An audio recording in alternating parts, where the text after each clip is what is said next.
इतिहास गवाह है जुर्म के उस किताब की जिसमें दर्ज है कुछ ऐसे भयानक हैवानों की हैवानियत जिसकी दास्तां सुनकर हम आज भी दहल उठते हैं। इस किताब के पन्नों पर लिखा है अमेरिका के इतिहास के अब तक के सबसे खूंखार सीरियल किलर और रैपिस्ट टेड बनी का नाम। जी हाँ दोस्तों, टेड बनी ने कितनी महिलाओं और कितनी बच्चियों को मारा उसकी पूरी संख्या किसी के पास नहीं है। इस हत्यारे के रहस्य जितने गहरे हैं उसके द्वारा किए गए क्राइम उतने ही भयानक। टेड बनी का जन्म वेरमार्ट में हुआ था।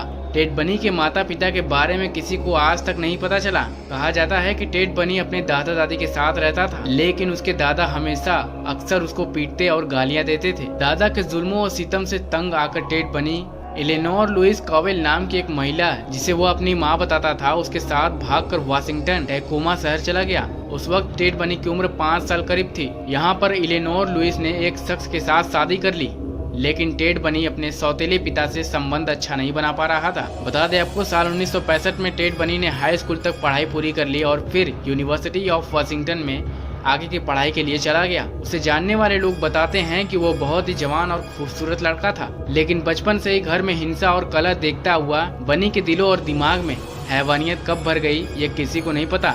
साल 1974 के जनवरी महीने में बनी ने पहली बार 18 साल की एक लड़की पर हमला किया। यह लड़की यूनिवर्सिटी ऑफ वाशिंगटन की छात्रा और एक डांसर भी थी। बता दें आपको, टेड इसी लड़की के अपार्टमेंट में जबरदस्ती घुसा और उसके घर में दाखिला होने के बाद उसने सबसे पहले लड़की के साथ रेप किया। इसके बाद उसने एक लोहे के रॉड से लड़की पर हमला कर उसे लहूलुहान कर दिया। जी हाँ, नमस्कार दोस्तों, ये कहानी अब शुरू होती है सिलसिला मर्डर का और हत्याओं की सिलसिला अब ये शुरू होती है। और आज के इस वीडियो में हम आपको बताने वाले हैं अमेरिका के बहुत ही खतरनाक सीरियल किलर की वो कहानी जिसको सुनकर आपके रोंगटे खड़े हो जाएंगे। देखो, रोंगटे तो नहीं कह सकता, लेकिन तुम्हारा दिल और दिमाग दहल उठेगा।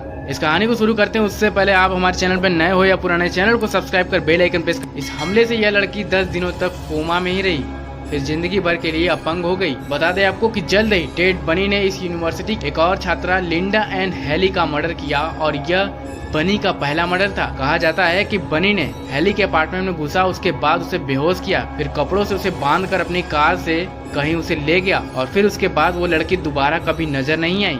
लेकिन सालों बाद इस लड़की की खोपड़ी उस जगह से बरामद की गई जहां पर बनी ने उसके शरीर को छुपाया था।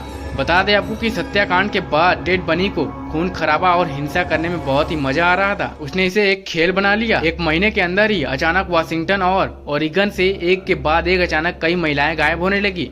6 महीनों के अंदर 6 महिलाएं लापता हुई और कई महिलाओं को गंभीर चोटें भी आई। टेड बनी को अमेरिका इतिहास का सबसे क्रूर और बेरहम हत्यारा यूं ही नहीं कहा जाता। दरअसल टेड बनी पहले लड़कियों को बेसुध करता, फिर उनके साथ रेप करता, फिर उनका कत्ल कर देता। आपको बता दें, कई बार बनी ने लड़कियों के मृत शरीर को भी रेप किया था। इतना ही नहीं, आपको बता दें कि उसने कई लड़कियों की खोपड़ी को अपने अपार्टमेंट में ट्रॉफी की तरह रखता था और अक्सर वो इन खोपड़ियों के साथ सोता भी था। इसके साथ ही आपको बता दें कि इधर इन सभी लड़कियों के गायब अचानक होने की वजह से ये खबर पुलिस तक पहुंची और पुलिस के होश उड़ गए।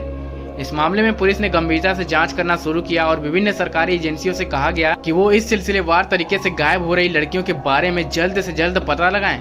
जिन एजेंसियों को यह काम सौंपा गया था उनमें से Washington state department of emergency service भी था, जहां बनी इन हत्याओं के दौरान लगातार काम भी करता था। आपको बता दें, टेड बनी इस दौरान सॉल्ट लेक सिटी भाग गया था। वहां पर भी उसने कई हत्याओं को अंजाम दिया। तो इतने हत्याओं को सुनने के बाद तुम दहल मत जाना। बता दें, इसने 4 नाबालिग लड़कियों को भी उठाकर अपना शिकार बनाया और पैसिफिक नॉर्थ वेस्ट में भी बनी ने खून की होली खेली। बता दें आपको कि पुलिस की जांच में कई लोगों ने बनी के संदिग्ध होने की बात कही थी, लेकिन लगातार जगह बदलने की वजह से वो पुलिस के हाथ नहीं आ रहा था। इसके साथ ही आपको बता दें, बनी कोलोराडो चला गया था और वहां भी उसने कई महिलाओं की हत्या की। साल 1975 के अगस्त महीने में बनी सॉल्ट लेक सिटी में अपनी कार से कहीं जा रहा था। उसी वक्त पुलिस ने उसको रोका और उसकी गाड़ी की तलाश करना शुरू कर दिया। उसके कार को चेकिंग करने के बाद जो जो चीज मिला उसको सुनकर तुम भी चौंक जाओगे। तो आपको बता दें कि गाड़ी चेकिंग के बाद मास्क और दस्ताने और कई दूसरी संदिग्ध चीजें बरामद हुई, जिससे यह पता लगा कि वो सही में क्रिमिनल है। हालांकि आपको बता दें कि इन सभी चीजों को गिरफ्त में लेने के बाद भी ये क्लियर नहीं था कि वो क्रिमिनल ही है। कोई पुख्ता सबूत नहीं मिल पा रहा था, लेकिन आपको बता दें कि उस पर पुलिस की नजर पड़ चुकी थी। आखिरकार पुख्ता सबूत मिलने के बाद पुलिस ने टेड बनी को धर दबोचा।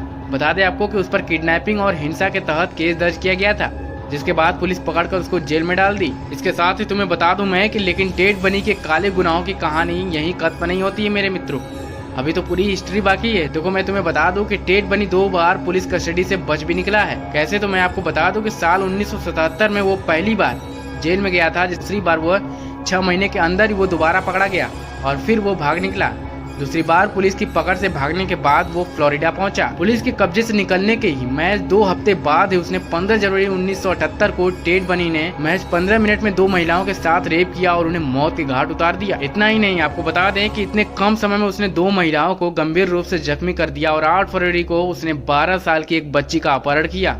इसके साथ ही मैं तुम्हें बता दूं कि उसकी हत्या भी कर दी। इस हत्या के हफ्ते भर बाद ही पुलिस ने इसको फिर दर दबोचा। इस बार पुलिस को टेड बनी के खिलाफ पुख्ता सबूत मिल चुका था। जब बनी पर ट्रायल शुरू किया गया तो वो अपने वकील की बात नहीं मानता, वो खुद ही अपना केस की पैरवी करने लगता। तुम्हें बता दूं मैं कि टेड बनी के हत्यारों और उसकी क्रूरता की जांच करने वाले अधिकारियों ने उसे डेविल कहा था। आखिरकार उसे फ्लोरिडा के रायफोर्ड जेल में मौत की सजा सुना दी गई। अब देखो होता है क्या, तो मैं तुम्हें बता दूं यहाँ दूसरे कैदियों ने कई बार उसके साथ मारपीट भी की थी और 24 जनवरी 1989 को एक इलेक्ट्रिक चेयर पर बैठाकर उसको मौत के घाट उतार दिया जाता है। उसकी मौत की कहानी भी बड़ा खतरनाक है। किसी आदमी को इलेक्ट्रिक चेयर पर बैठाना और उसको इलेक्ट्रिक करंट दे करके मौत के घाट उतारना, ये एक अपने आप में बहुत ही बड़ा दिल दहला देने वाला ये घटना है। जिस दिन इसको मौत की सजा दी गई उस दिन कोर्ट हाउस के बाहर सैकड़ों लोग उसकी मौत का जश्न मना रहे थे।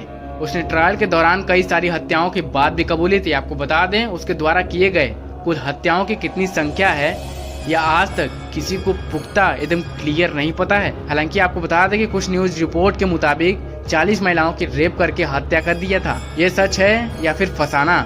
इस पर आप लोग की क्या राय है कमेंट सेक्शन में मैसेज करके जरूर बताना। इस वीडियो को ज्यादा से ज्यादा लोगों तक शेयर करना। ये कहानी यहीं तक थी। वीडियो पसंद आई हो तो लाइक कर देना। मिलते हैं तुमसे किसी नए वीडियो में नए टॉपिक के साथ, तब तक के लिए राम राम, बाय लो।